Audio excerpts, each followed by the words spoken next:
నమస్కారం సుఖీభవకు స్వాగతం.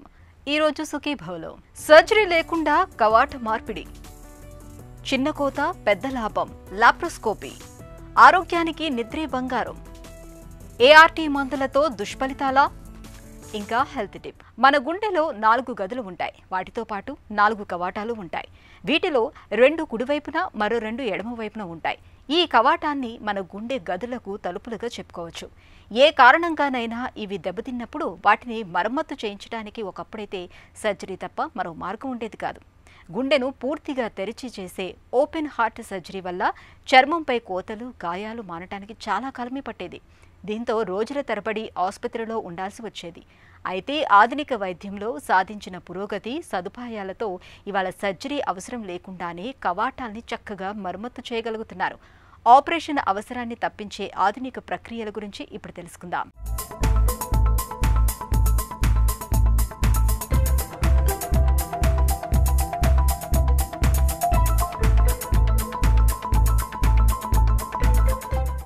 మన గుండె స్పందించిన ప్రతిసారి మంచి రక్తం ఒంట్లోకి, చెడు రక్తం ఊపిరితిత్తుల్లోకి వెడుతుంది.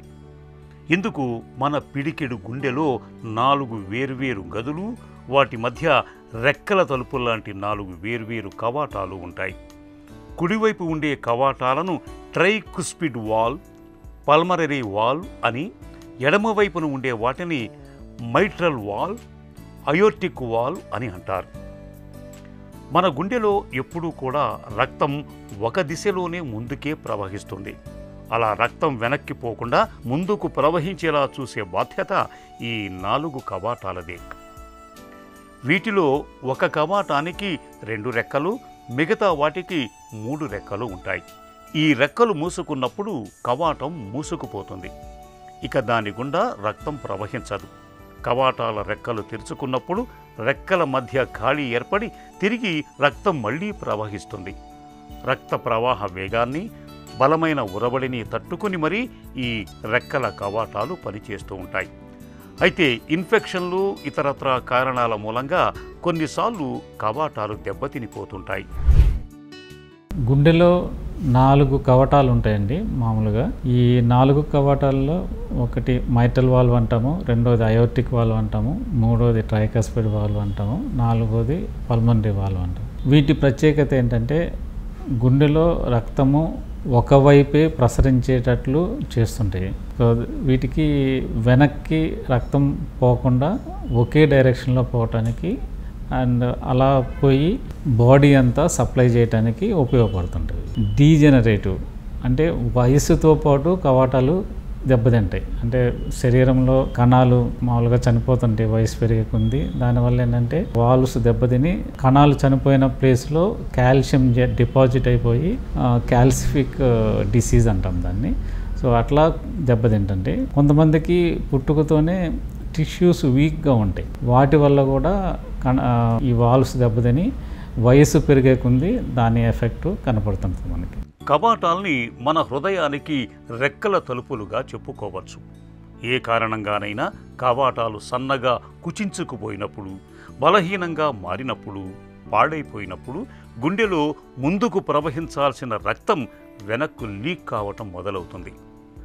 మన దగ్గర కవాటాలు దెబ్బతినిపోవటానికి అతి పెద్ద కారణం రుమాటిక్ జ్వరం.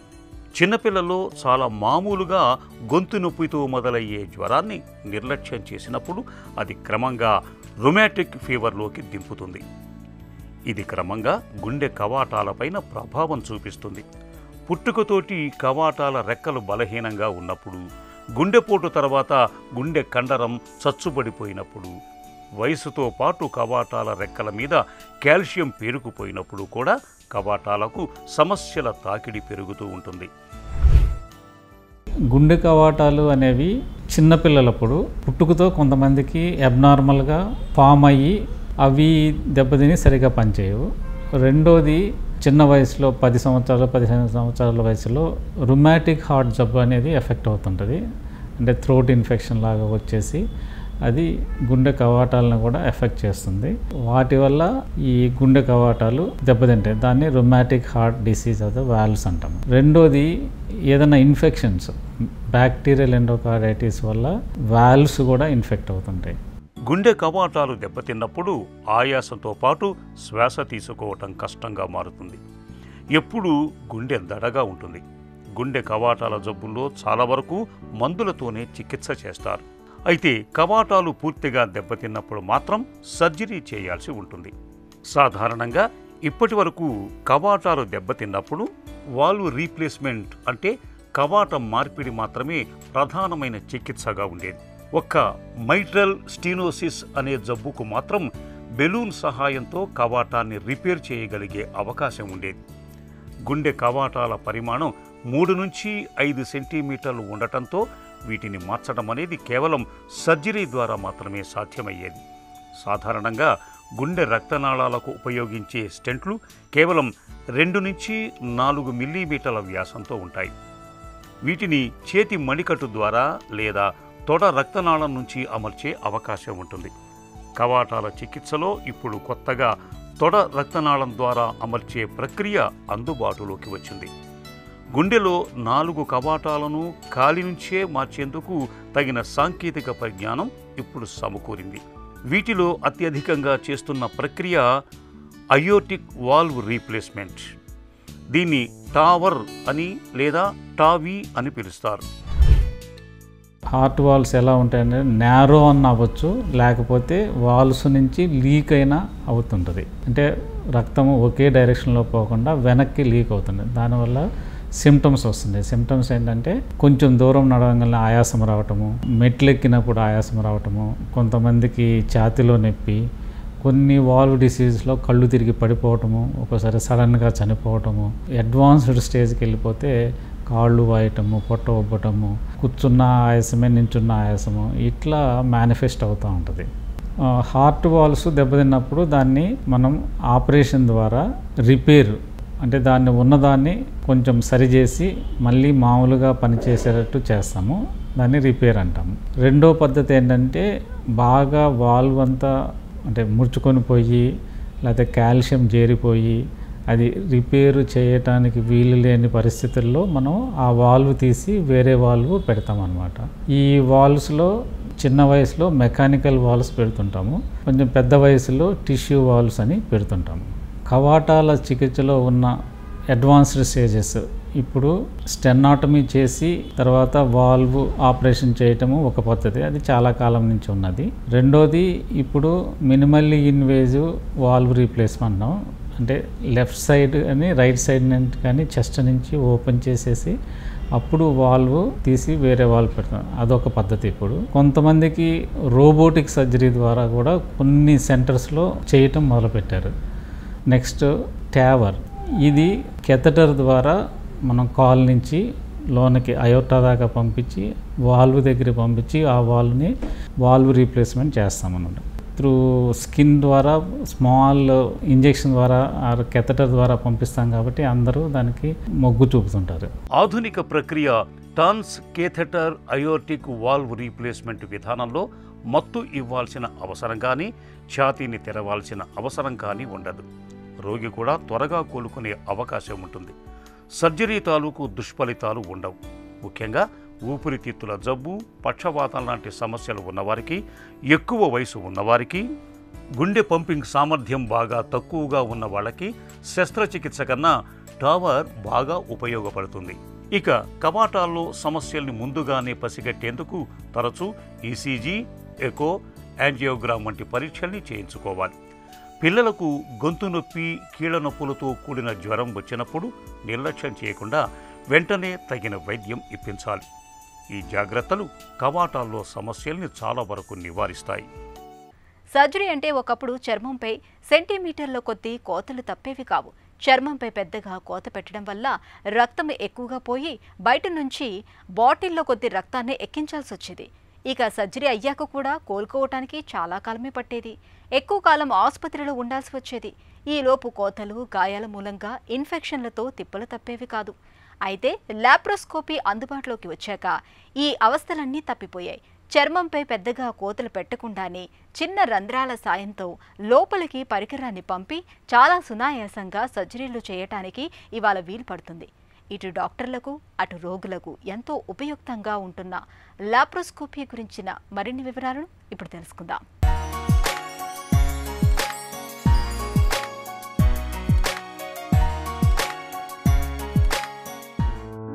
చర్మంపై పెద్దగా కోతలు పెట్టి చేసే ఆపరేషన్ అంటే ఎంత గుండె నిబ్బరం గల పేషెంట్కైనా భయమే.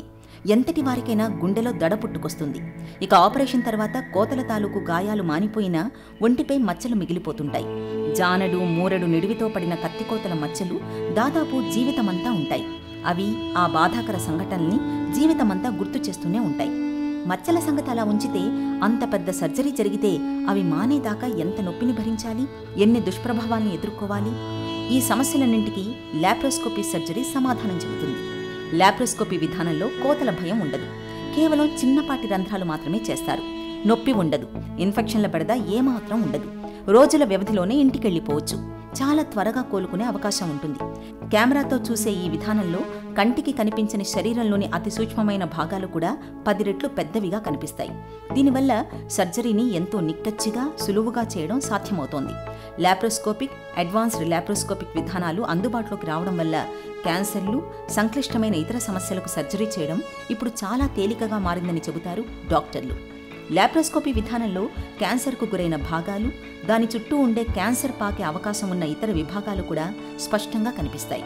దీనివల్ల సర్జరీ ద్వారా ఏ భాగాలను ఏ మేరకు తీసివేయాలో స్పష్టంగా తెలుస్తుంది. ముఖ్యంగా ఛాతీ, అన్నవాహిక, జీర్ణాశయం, పెద్దపేగు, గర్భసంచి, మూత్రాశయాల్లో వచ్చే క్యాన్సర్ కణితుల్ని తీసివేయడానికి మొన్నటిదాకా పెద్ద కోత తప్పని ఓపెన్ సర్జరీ మాత్రమే మార్గంగా ఉండేది. లాప్రోస్కోపీ, అడ్వాన్స్డ్ లాప్రోస్కోపీ అందుబాటులోకి వచ్చాక క్యాన్సర్ సర్జరీలన్నీ కీహోల్ సర్జరీలుగా మారిపోయాయి. Laparoscopy, advanced laparoscopy, minimally invasive technology పేర్లు వేరువేరు కావచ్చు, కానీ వీటి ప్రాథమిక సూత్రం మాత్రం ఒక్కటే. అది చర్మంపై సాధ్యమైనంత తక్కువ కోతను పెట్టి సర్జరీని పూర్తి చేయటం. పేషెంట్కి సాధ్యమైనంత తక్కువ కోతతో సర్జరీ చేయాలన్న తపన మినిమల్ ఇన్వేజివ్ టెక్నాలజీని ఎప్పటికప్పుడు కొత్త పుంతలు తొక్కిస్తోంది. లాప్రోస్కోపీ, అడ్వాన్స్డ్ లాప్రోస్కోపీలో ఉపయోగించే పరికరాల్ని మరింత సునిశ్చితంగా, మరింత ఆధునికంగా తీర్చిదిద్దే ప్రయత్నాలు జరుగుతున్నాయి. గాలి, నీరు, తిండి తిప్పల్లాగే నిద్ర అనేది మనకు ప్రాణావసరం. నిద్ర తగ్గితే, చాలినంత నిద్ర లేకపోతే ఆ ప్రభావం మన శరీరంపై చాలా తీవ్రంగా ఉంటుంది. ఇవాళ మనలో చాలా మందికి కంటి నిండా నిద్ర కరువవుతుంది. ఫలితంగా నిద్రలేమి సమస్యగా మారుతోంది. చాలినంత నిద్ర లేకపోతే మన శరీరం చిక్కిపోతుంది. శారీరకంగా, మానసికంగా అనేక రుగ్మతలు మొదలవుతాయి. కారణాలు ఏవైనా కావచ్చు, కానీ ఇవాళ మనలో చాలా మందికి నిద్రలేమి అన్నది ఒక శాపంగా మారుతుంది. నిద్ర లేక, నిద్ర రాక స్లీపింగ్ పిల్స్కి అలవాటు పడుతున్నారు చాలామంది. ఈ నేపథ్యంలో సుఖనిద్ర కోసం ఏం చేయాలో ఇప్పుడు తెలుసుకుందాం.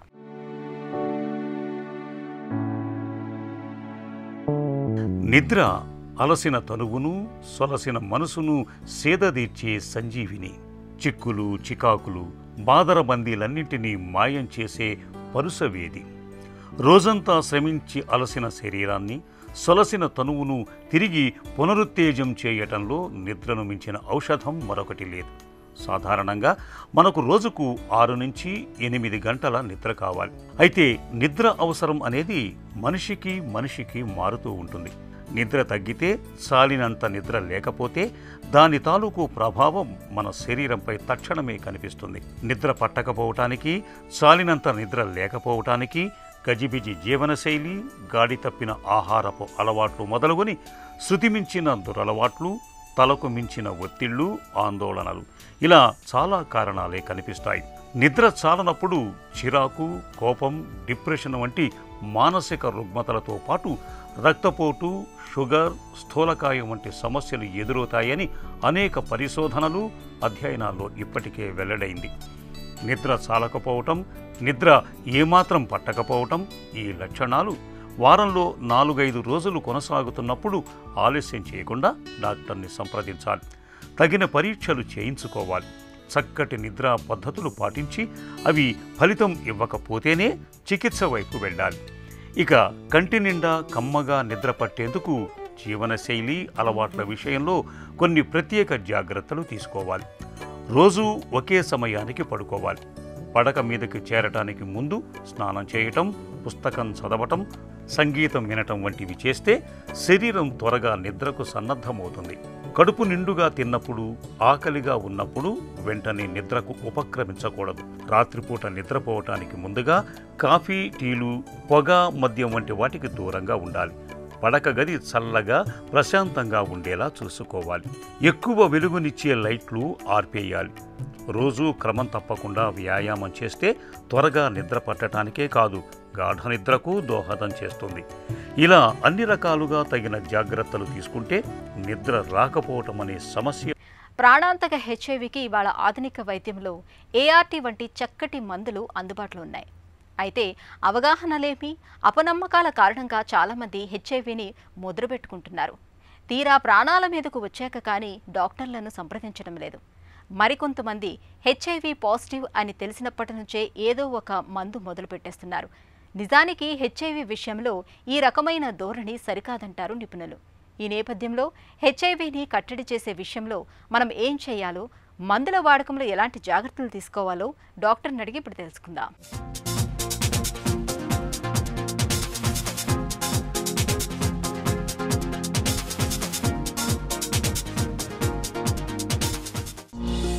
హెచ్ఐవి ఫోబియా అంటే ఏంటి?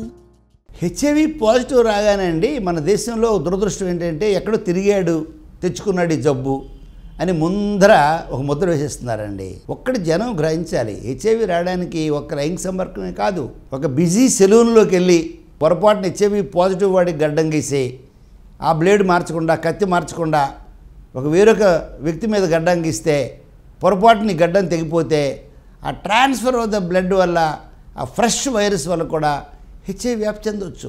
లైంగిక సంపర్కం వల్ల ఈ వ్యాధి వ్యాపిస్తుంది అనేటటువంటిది నిజంగా ఒక 70% వరకు కరెక్ట్ అయినప్పుడు కూడా మిగతా బోల్డ్ కారణాలు ఉన్నాయి. అసలు న్యూక్లిక్ యాసిడ్ టెస్ట్ చేయాలండి బ్లడ్లోన.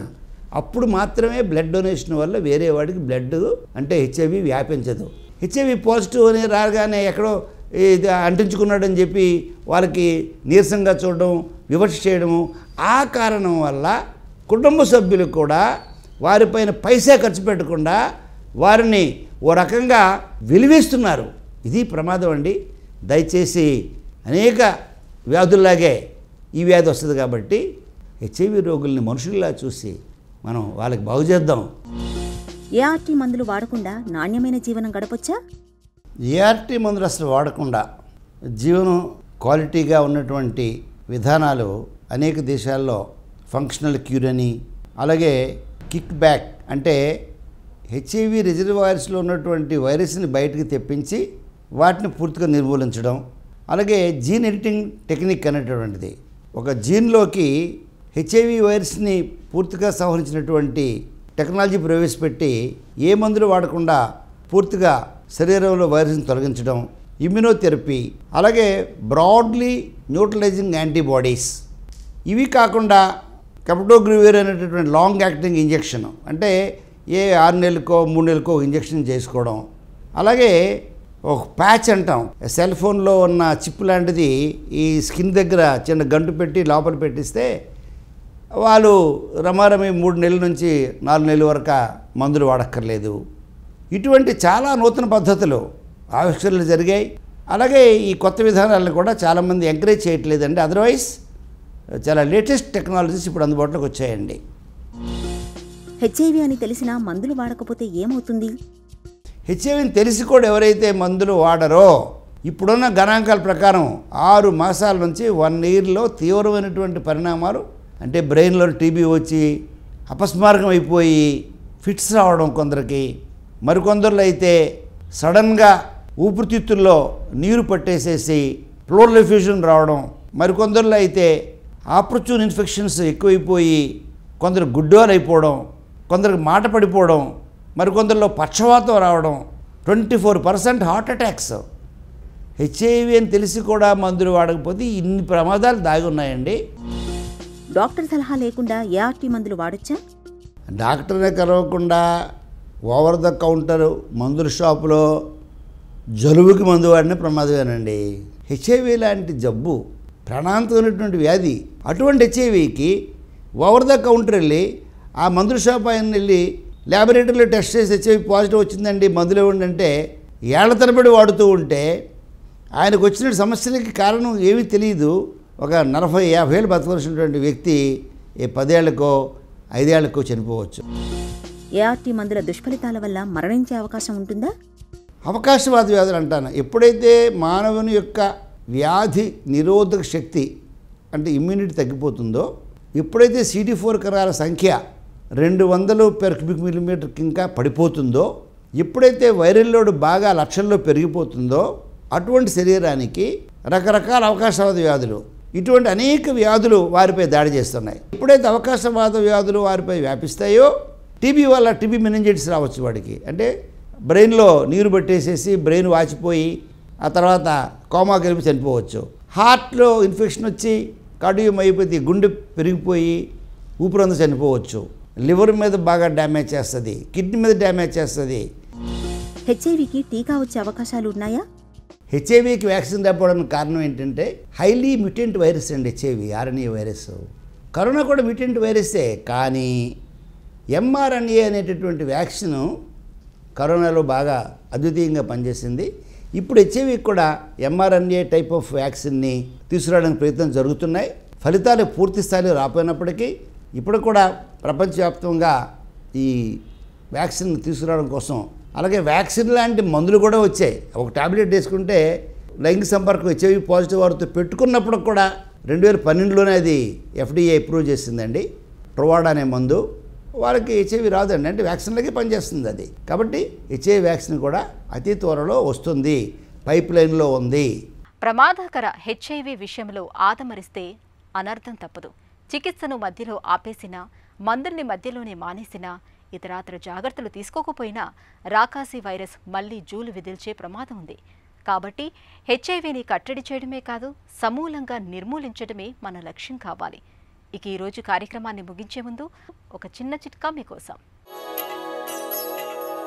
పిల్లలకు జలుబు చేసి ఇబ్బంది పడుతున్నప్పుడు వామును నిప్పులపై వేసి కాల్చగా వచ్చిన పొగను తరచూ పీల్చమనండి. జలుబు బాధలు త్వరగా తగ్గుముఖం పడతాయి.